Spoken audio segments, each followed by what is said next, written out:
un chant, je suivrai mon Seigneur, mon Maître, sans jamais m'éloigner de ses pas. Hein? On va suivre le Seigneur. Ce matin, je vais partager avec vous Dieu pourvoira. Dieu pourvoira à tes besoins.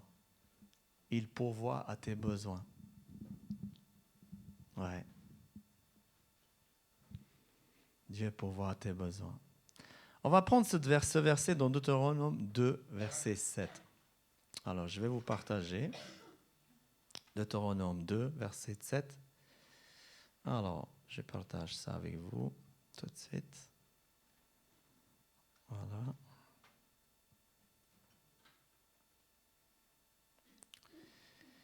Car l'Éternel, ton Dieu, t'a béni dans tout le travail de tes mains. Il a connu ta marche dans ce grand désert. Voilà 40 années que l'Éternel, ton Dieu, est avec toi, et tu n'as manqué de rien. Mais j'aime beaucoup la première phrase. Car l'Éternel, ton Dieu, t'a béni dans tout le travail de tes mains.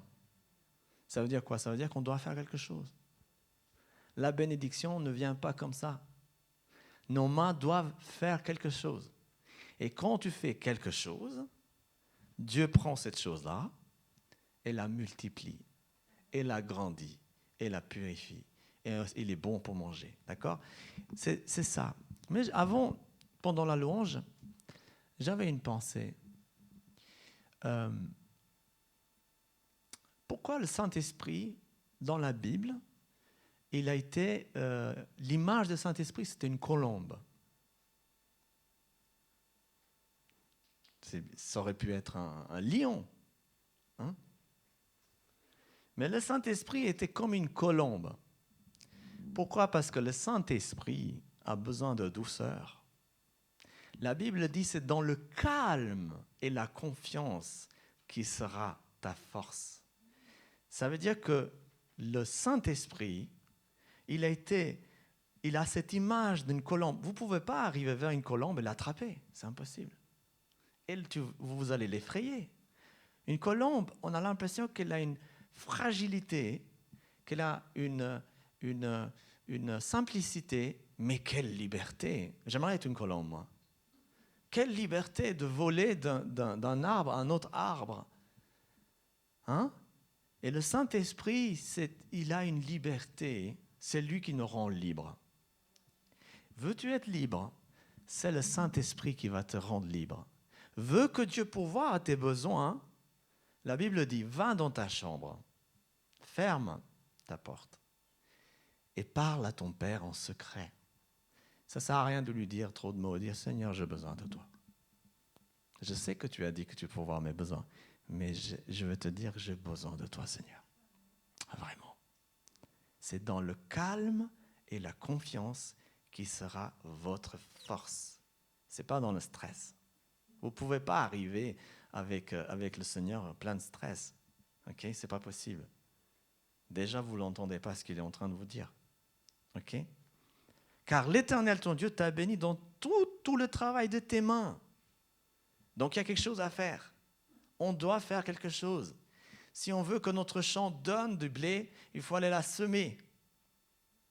Il faut que ce blé meure. Il faut qu'on fasse quelque chose pour que le Seigneur le fasse fructifier. Il pourvoira à tes besoins uniquement de cette manière-là. Pas en restant sur le canapé et disant, le Seigneur pourvoira à mes besoins. Non, le Seigneur pourvoira à tes besoins, mais il faut que tu bouges. Amen. Alors, vous n'êtes pas obligé de dire Amen. Hein? D'accord. Alors, Psaume 111, verset 5. Il a donné de la nourriture à ceux qui le craignent. Mais le mot crainte est mal utilisé dans la Bible, des fois, je dis. Pas toujours, mais des fois, c'est mal utilisé. La crainte, c'est quoi la crainte? Quand on craint, c'est que je crains de faire mal à quelqu'un. Ça, c'est une bonne crainte. Si je crains de heurter ma femme, de lui faire du mal, de faire quelque chose qui ne lui plaît pas. Hier, on était agités avec Lydia à la maison parce qu'on s'est dit, maman, elle va rentrer. Lydia, j'ai dit, maman, on va rentrer, il faut que la maison soit calme, que ça soit propre et tout comme il faut, d'accord? Et puis, en fait, je devais faire quelque chose. Je dis à Lydia, tu vas arranger ça. Mais en fait, voilà, quand tu donnes ça aux autres, voilà. Mais pour dire, elle l'a fait et c'était bien. Pas tout à fait, mais presque. D'accord? Quand vous craignez quelque chose, c'est parce que vous avez peur de faire du mal à quelqu'un. D'accord? Ça, c'est une bonne crainte. La crainte qui parle ici, c'est cette crainte-là. Il a donné de la nourriture à ceux qui le craignent. Seigneur, est-ce que je fais bien les choses? C'est la question qu'il faut se poser. Est-ce que je fais les choses correctement? Est-ce que je suis une personne correcte? Est-ce que la personne laquelle tu veux que je sois, est-ce que c'est celle-là que tu veux? Est-ce que je suis la meilleure version que toi tu penses sur moi, la version de moi-même la meilleure? Est-ce que je suis celui-là? Ça, c'est une bonne crainte. Mais si vous avez peur que Dieu vous punisse, que ci, que ça c'est une mauvaise crainte. Dieu n'est pas là pour vous punir. Vous savez, le berger, il a un bâton, mais ça, c'est pour le loup. Ce n'est pas pour les moutons. D'accord? Amen. Donc, il a donné la nourriture à ceux qui le craignent et il se souvient toujours de son alliance. Dieu a fait une alliance avec toi. Et cette alliance, il maintient. Elle est éternelle. C'est un sceau éternel que Dieu a fait. C'est un sceau éternel. C'est quelque chose que tu ne peux pas effacer. Personne ne pourra effacer. D'accord? L'alliance que Dieu a fait avec toi, c'est éternel. C'est infini. C'est éternité en éternité. D'accord? Vous savez, il y a des gens qui disent que quand on ira au ciel, on va s'ennuyer au ciel. Mais déjà, de s'ennuyer, ça n'existera pas au ciel. Déjà, ça n'existera pas. S'ennuyer. Ça n'existera pas, s'ennuyer. On est tellement dans une autre dimension spirituelle qu'on ne s'ennuiera jamais. Parce que ça n'existe pas. D'accord? Dans le psaume 5, verset 12, « Car tu bénis le juste. » Ah! Dieu bénit le juste. Ça, c'est la question à se poser. Est-ce que je suis juste vis-à-vis de mes amis, vis-à-vis de mes voisins, vis-à-vis de mes collègues de travail? Est-ce que je suis honnête vis-à-vis des gens qui m'entourent? Est-ce que je suis juste devant Dieu? Parce que Jésus dit, si vous voulez être juste, vous devez d'abord être juste horizontalement. Est-ce que je suis juste vis-à-vis de mes amis? Est-ce que je suis juste vis-à-vis de ma famille? Tu entoures de la grâce comme d'un bouclier, car tu bénis le juste, ô Éternel, tu l'entoures de ta grâce comme d'un bouclier. Ça veut dire quoi? C'est que quand on est juste, on se met au bon endroit. On change de position spirituellement. Quand on est juste avec les gens, quand on aime les gens, quand on est respectueux envers les gens, on se change de position spirituelle. Notre position change. Du moment quand on est juste, on a déplacé, on s'est déplacé.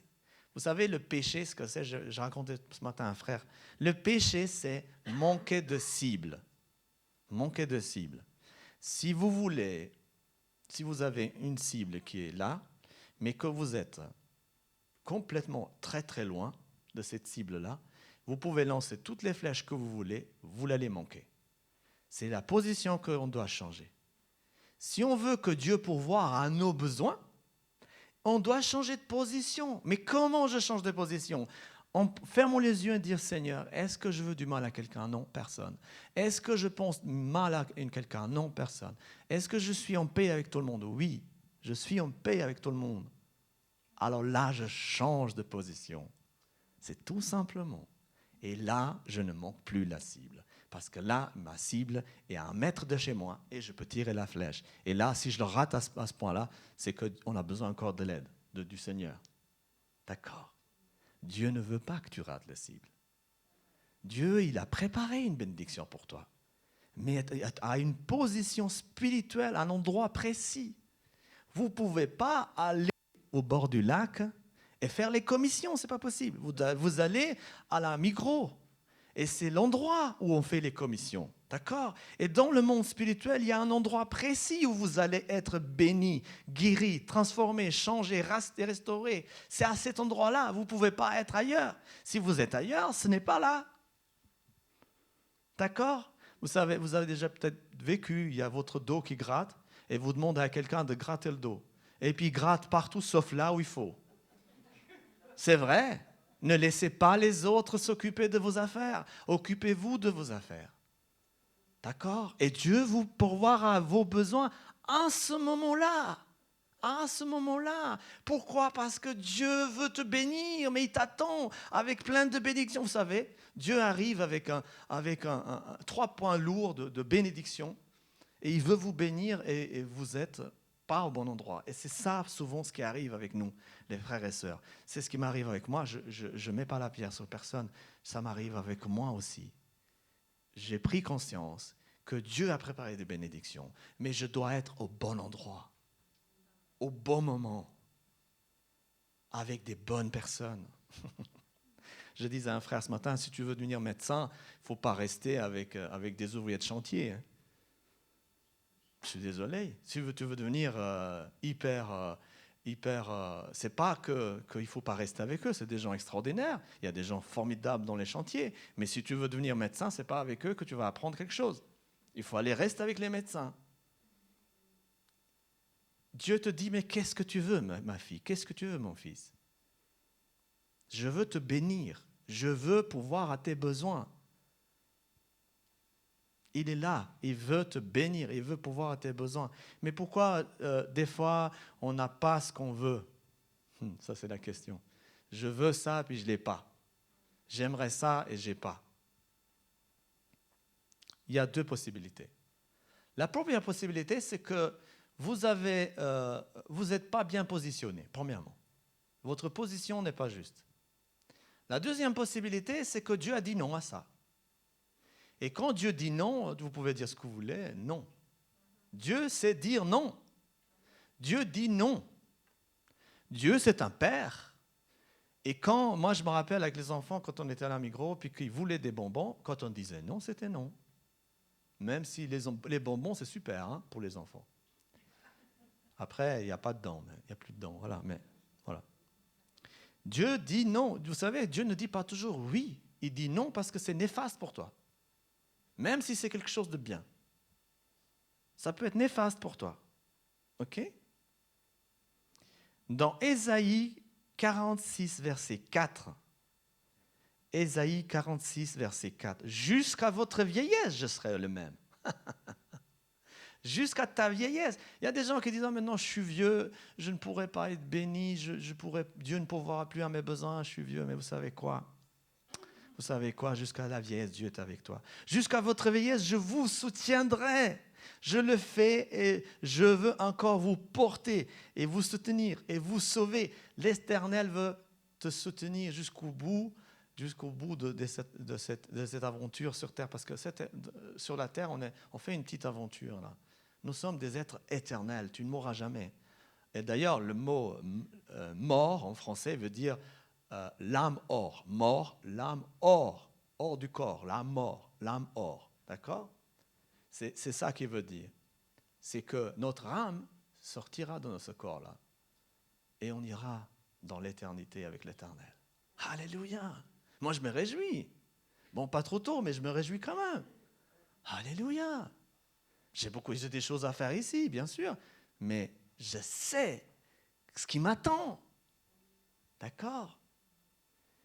Jusqu'à votre vieillesse, je serai le même. Le Seigneur ne change pas parce que toi, tu as appris de l'âge ou parce que tu as mal à la jambe. Ça ne change rien pour lui. Il est là pour te bénir, pour te guérir, pour te transformer. On peut tous mourir en bonne santé. On n'a pas besoin de mourir. Hein? D'accord. Et il y a une chose aussi, que Dieu fait ce qu'il fait sans aucun effort. 0 effort. Dieu ne fait aucun effort pour faire ce qu'il a envie de faire. Dieu réussit tout. Dieu réussit tout. Parfois, il y a des choses qui ne réussissent pas. C'est parce que l'homme, il s'en est mêlé. L'homme ne réussit pas tout, mais Dieu réussit tout. Tout. Tout ce qu'il fait, il fait avec tout ce qu'il fait avec 0 effort. Et vous avez vu, les arbres disent on est fatigué cette année.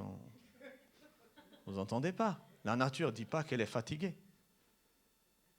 Elle est embêtée par les virus, tout ce qu'on peut dire, mais elle n'est pas fatiguée. La nature ne dit pas « Oh, je suis fatigué cette année. On ne fait rien cette année, allez, pas de fleurs, rien. » Il ne se fatigue pas. Chaque année, c'est la même chose. Dieu est là chaque année. Il faudrait autant de penser que pour voir que Dieu, parce qu'il y a des gens qui disent que Dieu n'existe pas, c'est normal. Mais moi, il me faudrait beaucoup de choses pour me prouver que Dieu n'existe pas.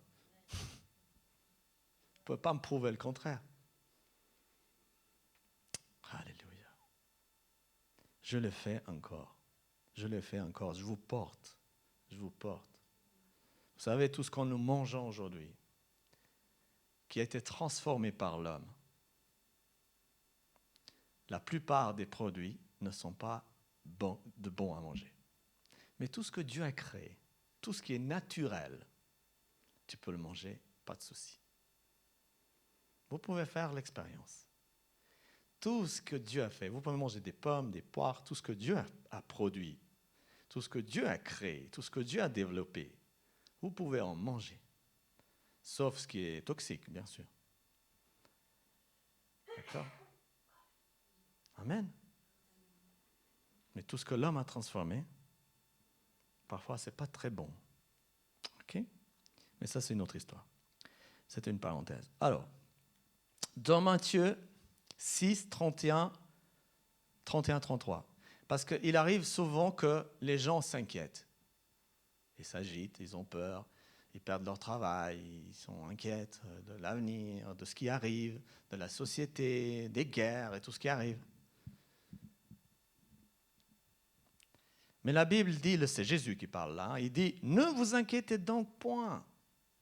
Et ne dites pas que mangions-nous, que boirions-nous, de quoi serions-nous vêtus? Car toutes ces choses, ce sont les païens qui les cherchent.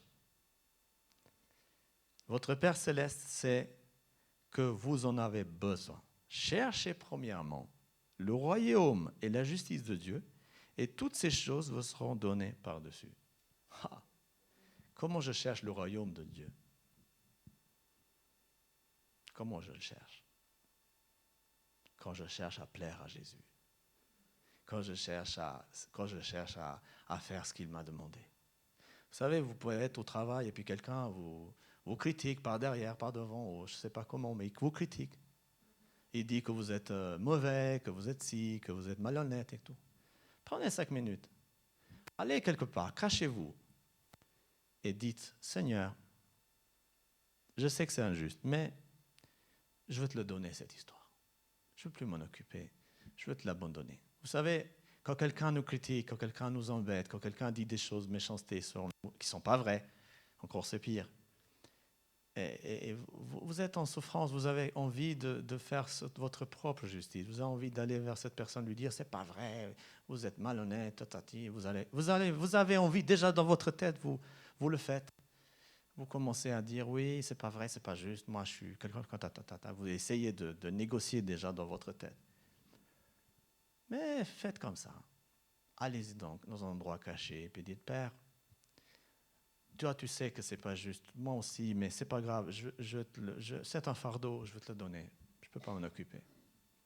La dernière fois, je l'ai eu à une personne au téléphone, puis il m'a demandé de faire quelque chose que je pensais que c'était pas juste, j'ai dit non, je peux pas le faire ça. Puis en fait, entre-temps, les directives avaient changé, et puis effectivement, je devais le faire. Et puis après, cette personne s'est plaint ailleurs en disant, ouais, il est comme ça, il est comme ça. Et puis il y a une personne qui est venue me dire, ouais, mais il a dit vraiment que tu étais désagréable et tout au téléphone, etc. Et j'ai fait ça. Je suis parti caché quelque part. J'ai dit, Seigneur, je veux te le donner ça, je vais m'occuper de ça. Et je n'ai plus jamais entendu parler. Vous savez, quand vous donnez à Dieu quelque chose, il pourvoit à tes besoins. Vous ne pouvez pas dire, vous avez votre télé qui est en panne. Bon, aujourd'hui, on ne répare plus les télés, mais voilà. Vous avez votre télé, votre montre qui est en panne, et puis vous dites, il faut qu'elle se répare. Mais comment elle va se réparer? Il faut l'amener chez le réparateur. Si vous l'amenez votre télé chez le réparateur, il va le réparer. Mais si vous la gardez chez vous, ça ne va pas se réparer. Ça va rester comme ça, en panne. D'accord? Et si quelqu'un vous embête et vous le gardez chez vous, ça va rester en panne. Ça va rester chez vous. Dieu ne pourra pas pourvoir à vos besoins si quelqu'un vous fait une injustice et vous la gardez pour vous. Vous dites, Seigneur, c'est toi qui s'occupe de ça. Je te le donne. C'est pas à moi. Tiens. C'est pas facile de donner ça au Seigneur. Vous savez, quand c'est quelque chose de physique, quand il y a quelque chose de physique, je donne à ma sœur, elle le prend et c'est physique, c'est fini. Mais quand c'est spirituel, quand c'est dans les pensées, c'est autre chose. Ce n'est pas aussi simple que ça. D'accord? C'est un exercice à faire. C'est un travail. D'accord? Ne vous inquiétez donc point. Quelqu'un vous a accusé, vous inquiétez pas. Ok, il m'a accusé, d'accord, bon. Je sais qui je suis en Christ.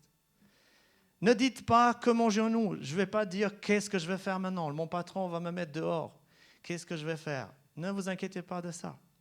Que boirions-nous? Qu'est-ce que je vais boire? Qu'est-ce qui va se passer? Comment je serai vêtu? Qu'est-ce qu'ils vont penser les autres? Vous savez, avec mon ami ici qui est là, je ne vais pas peut-être dire son nom, mais l'autre jour, on s'est retrouvés une soirée, mais on s'est pris dans les bras la même chose. Les gens, ils peuvent dire ce qu'ils veulent, m'en fiche. Hein? On s'est pris dans les bras, on s'est aimé pareil.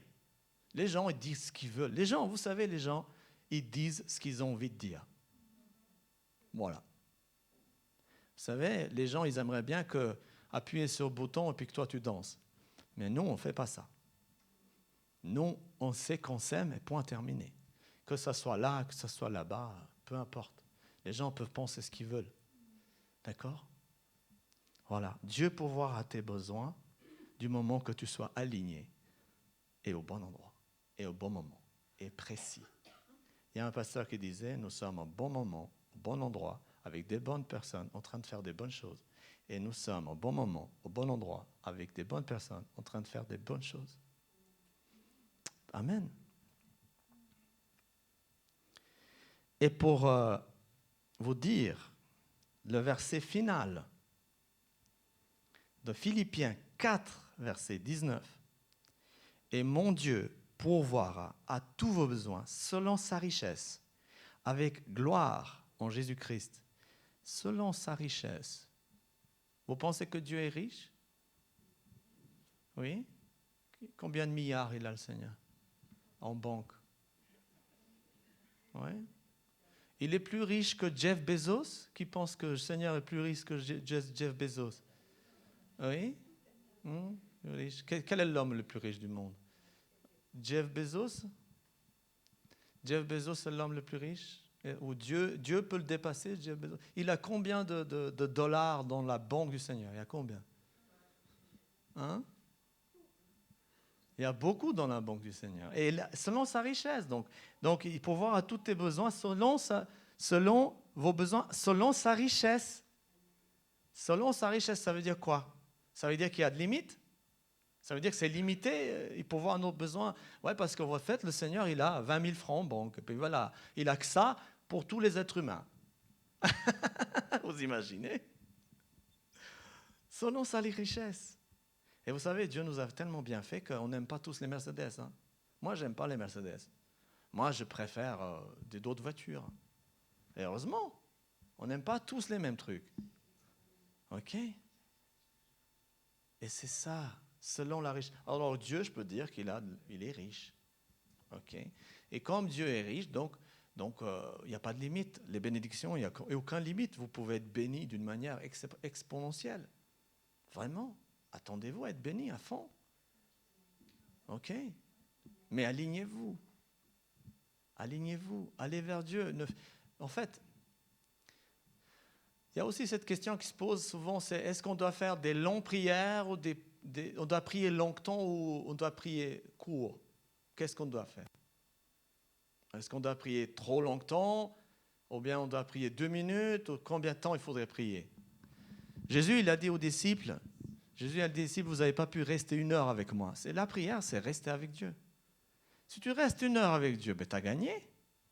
Tu as gagné 1 heure. Jésus, il a dit, vous n'avez pas pu rester 1 heure. En fait, c'est pas vraiment prier quand on va vers Dieu. Quand on va vers Dieu, on va rester avec lui. Seigneur, je suis avec toi. Puis quand vous dites ça, qu'est-ce qui se passe dans notre tête? Il y a l'autoroute qui se met en route. Ah, il y a le truc à faire, il y a le machin à faire. Et puis tu n'es pas avec le Seigneur. Tu es avec tes pensées. Et tu reviens. Tu dis, ah Seigneur, pardon. Je suis revenu. OK. Et tu reviens. Je reste 1 heure avec le Seigneur. Vous savez, il n'y a rien de mieux que de rester 1 heure avec le Seigneur sans rien dire. Seigneur, je suis là avec toi. 1 heure. Tout d'un coup, tes pensées partent. Hop, stop, allez, viens. Non, je ne veux pas penser. Non, je viens, je reste avec toi 1 heure. D'accord? La première fois, ça va être difficile. Si vous n'avez pas l'habitude de le faire, la première fois, ce n'est pas évident, mais vous allez peut-être rester 10 minutes, mais c'est bien. Continuez, persévérez. C'est comme marcher sur un fil. La première fois, vous mettez le premier pied pour marcher sur un fil, je vous assure que personne ne pourra le faire au premier coup. Personne. Deuxième coup, alors on fait deuxième, troisième, quatrième, cinquième, continue. Et ça devient une habitude. Et après, vous pouvez marcher sur un fil avec les yeux fermés. Ah oui, c'est une habitude. Quand vous restez 1 heure avec le Seigneur, c'est une habitude. Vous pouvez fermer les yeux, vous restez 1 heure. Ça, c'est la prière longue. Et les prières courtes, c'est les prières, je viens, je ferme les yeux, ou je laisse les yeux ouverts, comme vous voulez. Dire, Seigneur, j'ai vraiment besoin de toi. Cette situation m'embête, je te la donne. Et Dieu pourvoira à tes besoins. Parce que c'est un besoin. C'est un besoin. D'accord? Amen. Voilà. Selon sa richesse, avec gloire en Jésus-Christ. Est-ce que le Seigneur a besoin il a besoin d'être glorifié? C'est nous qu'on a besoin de le glorifier, mais lui, il n'a pas besoin. C'est nous qu'on a besoin de glorifier. Nous, oui. Vous savez, Dieu se cache parce que si Dieu était visible, on ne verrait que lui. Il n'y a rien d'autre que lui. Il est partout. Il est partout. Dieu veut que tu sois libre de choisir, de l'aimer toi-même. C'est toi qui décides de l'aimer. Si c'est ta propre décision d'aimer Dieu. C'est là qu'il apprécie. Mais si quelqu'un t'a dit, il faut que tu aimes Dieu, ah oui, ok, d'accord, là je vais aimer Dieu. C'est bien. Mais c'est à toi de décider. C'est toi qui as décidé de venir ce matin pour honorer Dieu. Parce qu'il a dit, tu sanctifieras le sabbat. Pourquoi tu sanctifies le sabbat? Parce que quand tu sanctifies le sabbat, tu es aligné. Tu es aligné. Et Dieu pourvoira à tes besoins. D'accord? Dieu pourvoira à tes besoins. Il a dit, tu sanctifieras le Shabbat. C'est dans les 10 commandements. Oui. OK. Sanctifier le Shabbat, c'est aller à l'église. Vraiment. C'est aller à l'église. C'est ça, sanctifier le Shabbat. Amen. Et quand tu sanctifies le Shabbat, tu es aligné. Tu es aligné. Quand tu es aligné, Dieu pourvoira à tes besoins. C'est un peu, vous savez, je suis un peu cru ce matin, mais c'est la vérité. Je ne peux pas vous dire différemment. Si je vous dis différemment, je suis un menteur. Quand on veut obtenir quelque chose de Dieu, il faut être au rendez-vous avec lui. Quand on veut obtenir une guérison, il faut être au rendez-vous avec lui. Vous ne pouvez pas obtenir une guérison comme ça. C'est impossible. Kenneth Hagin, vous pouvez lire ses livres. Il était au rendez-vous avec Dieu. Pourquoi? Parce qu'il était dans son lit et puis il passait toute la journée avec le Seigneur. Quand vous êtes au rendez-vous avec Dieu, il répond. Il répond présent. D'accord? Si vous voulez que Dieu pourvoie à tes besoins, selon sa richesse, avec gloire, en Jésus-Christ, il faut que tu sois au rendez-vous.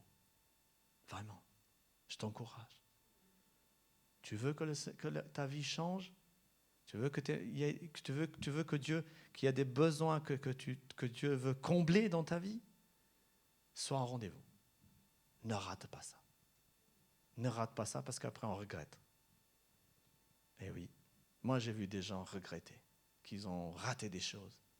Il y a une personne qui m'a témoigné dernièrement qu'une personne, elle pleurait, elle était à la fin de sa vie parce qu'elle regrettait qu'elle n'a pas fait ça, qu'elle n'a pas fait ci, qu'elle n'a pas fait ça. C'est dommage. Il y a des choses importantes à faire, des rendez-vous avec Dieu, qu'il ne faut jamais les rater. Et ça, c'est ça la vraie crainte qu'on devait avoir. C'est, j'ai un rendez-vous avec le Seigneur, je ne veux pas la rater. J'ai un rendez-vous avec le Seigneur, je ne veux pas la rater. D'accord? Amen. C'est choquant ce que je dis, hein? Ah non? D'accord. Voilà. Quand Jésus dit à ses disciples, et je termine avec ça, ne vous inquiétez de rien. Regardez les oiseaux du ciel. Ne sèment pas et ne moissonnent pas. Mais le Père Céleste les nourrit. Pourquoi il a pris les oiseaux? Il aurait pu dire, regardez les lions. Moi, je préfère, si je devais choisir entre un lion et un oiseau, je préfère être un oiseau. Je veux être libre. Un oiseau est libre. Il vole d'une branche à une branche. Il est libre. Regardez les oiseaux du ciel. Prenez exemple des oiseaux. Et soyez libres. Je n'ai pas besoin... Moi, je discutais une fois avec un frère. Il me disait, oh, frangin, je n'arrive pas à faire ça. J'ai des difficultés à faire cette chose-là. J'ai dit, frangin, change ton focus. Tu penses combien de fois par jour à cette chose-là? Ah, je pense tous les jours. Ah ben voilà.